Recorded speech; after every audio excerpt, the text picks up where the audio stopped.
भगवान अपने भक्त को कभी भूखा नहीं रखते। बहुत समय पहले की बात है।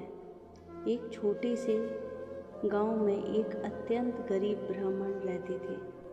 उनके घर में ना धन था ना अनाज, बस था तो भगवान श्री कृष्ण पर अटूट विश्वास। हर सुबह वे उठते, नहाकर भगवान का नाम लेते और कहते, हे प्रभु, आज भी जो दोगे उसी में संतुष्ट कर लूँगा। एक दिन कई दिनों से घर में एक दाना भी नहीं बचा था। पत्नी भूख से काँप रही थी। छोटा बच्चा रो रो कर बेहोश सा हो गया। पत्नी बोली, आज कुछ नहीं किया तो बच्चा मर जाएगा। ब्राह्मण की आंखों में आंसू आ गए, लेकिन वे भगवान से शिकायत नहीं करते। उन्होंने बस इतना कहा, प्रभु, आज बहुत कठिन परीक्षा है। ब्राह्मण ने नंगे पांव मंदिर की ओर चलना शुरू किया।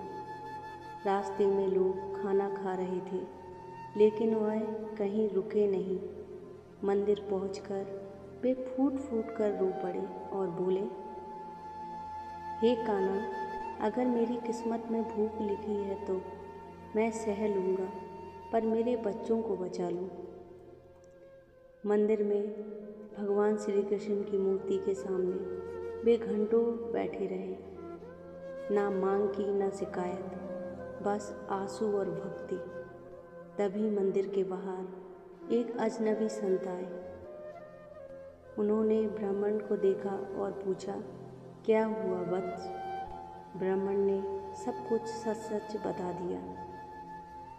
संत मुस्कुराए और बोले, घर चलो। जैसे ही वे घर पहुँचे, जो दृश्य दिखा उसे देखकर ब्राह्मण की आंखें फटी रह गई।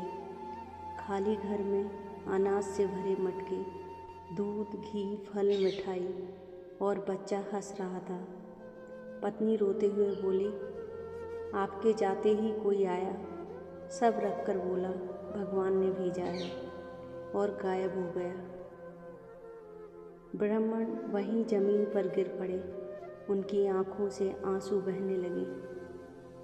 वे समझ गए वो संत और कोई नहीं, स्वयं भगवान श्री कृष्ण थे। उन्होंने कांपती आवाज़ में कहा, प्रभु, आपने साबित कर दिया, भक्त भूखा रह सकता है, लेकिन भगवान अपने भक्त को भूखा नहीं रखते। उस दिन के बाद ब्राह्मण का जीवन बदल गया।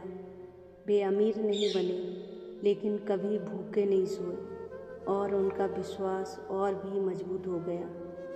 इस कथा से हमें सीख मिलती है, भगवान देर कर सकते हैं, लेकिन अंधेर नहीं करते। सच्ची भक्ति कभी खाली नहीं जाती।